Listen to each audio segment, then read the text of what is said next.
Elon Musk, on Wednesday, suggested retired Army Lieutenant Colonel Alexander Vindman committed treason and will pay after the former Trump impeachment witness accused the tech billionaire and close Trump ally of being unwittingly used by Russia. Vindman is on the payroll of Ukrainian oligarchs and has committed treason against the United States, Musk wrote on his social media platform X.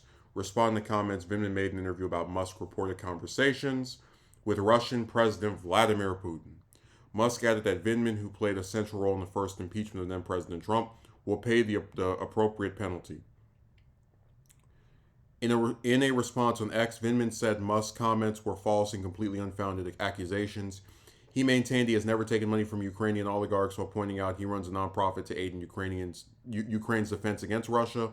I served in the military for nearly 22 years. My loyalty is to support in the U.S. Constitution against all enemies, foreign and domestic. That's why I reported presidential corruption when I witnessed an effort to steal an election, he wrote. You, Elon, appear to believe you can act with impunity in our attempt to silence your critics. I'm not intimidated, he added.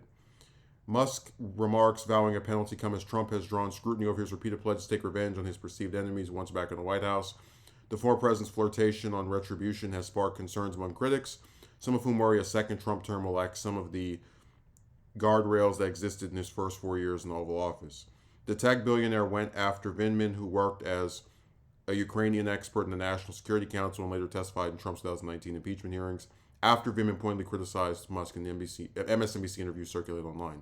Clearly, Putin has a type. He likes narcissist egomaniacs that he knows, as a case officer, can easily pander to manipulate. To do his dirty work, Vindman said in the late October interview circulated online by X users this week, Russia has been using different levers, whether that's corruption networks, in this case it's influencers like Donald Trump, like Elon Musk, to kind of sow discord.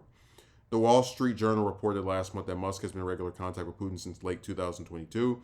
Putin and Musk reportedly had various conversations on personal matters, business, and geopolitical tensions, while sometimes involving other high-ranking Russian officials, including Putin's first deputy chief of staff, Sergei Kirienko. This goes on for a little bit more, but I'm not going to read the whole thing. Really, the important takeaway here is that you have a person who played a role, a very important one at that, in Trump's original impeachment, now being threatened by one of Trump's sycophants. And those threats include spreading misinformation. You are on the payroll of Russia. I'm actually funding the effort by Ukraine to stop Russia from taking over. It just like when you hear the part of it, he will pay the appropriate penalty. It's like this is the kind of stuff that people were afraid of, because if you have, because Musk, there's one thing when you have the different Trump supporters and whatever just sitting online talking about, this person needs to be investigated, they need to go to jail for whatever supposed crimes that we have. Like, they made up a lot of nonsense about Obama wiretapping Trump, and that all that stuff is whatever. It's things that are irrelevant. But when you have a person, an owner, and really just an individual of influence who is very wealthy, powerful in the general sense of owning things, and also having the ear of both domestic and foreign leaders, and they can just get online and go, you are being financially compensated by this foreign government, and that's why you were doing. It's like, what the hell? Like, how do you get to say this and there's no consequence for it? Like, just continuous spreading of misinformation in a very libelous and dangerous way, where sure, Vindman might have proof, like, yeah, I didn't do this, but that could easily spur followers of either Trump or just Republicans in general, be like, all right, well, I guess we have to go after Vindman now because he's paid by the Russians to oppose our agenda. It is nuts. But yeah, I'm glad that he wasn't too intimidated. I don't think any major thing will come out of this. Like I already said, I don't think Trump will get impeached a third time, because the Democrats are going to kind of feel like, what's even the point if we even if we have enough votes to do it in the House, which they probably would if they win back the House in 2026, 2028.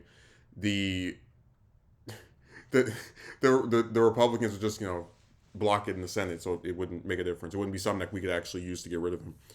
But yeah, you have a really scary era that's about to start up where people can just, and remember, not just any old random regular person lying. That happens all the time. But people of influence can come online, accuse you of being something that you're not, and then threaten you in these like vague ways where the implication, right, is that because I have money and influence and power, uh, you will pay. It's like, well, I mean, I guess you can say that, but it's not founded on anything. And that's really the most disturbing part, because Musk is so rich, he could easily try to like actually get some lawyers together and see if he has a case to go after Vindman for the remarks that he made. But yeah, it's all just personal vindictive stuff that hopefully doesn't go anywhere beyond social media.